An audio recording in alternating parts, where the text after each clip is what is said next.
چنانچہ ہمارے اکابر علماء دیوبند نے باقاعدہ تفصیل لکھی ہے کہ کس کس موقع پر درود شریف پڑھنا چاہیے.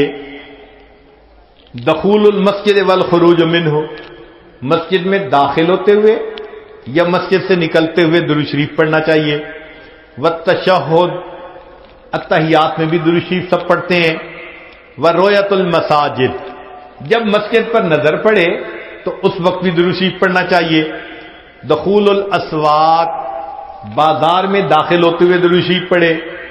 دخول البیت والخروج منہ، گھر میں داخل ہوتے ہوئے گھر سے نکلتے ہوئے بھی درود شریف پڑھنا چاہیے.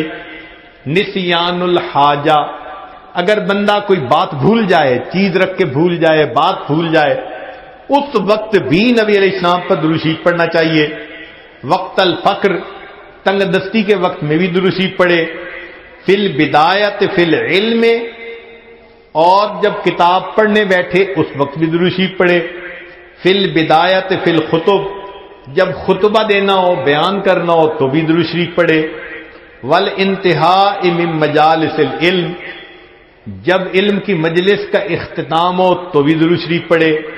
فی لقاء الاخوان، دو مسلمان بھائی آپس میں ملیں تو بھی درود شریف پڑھے.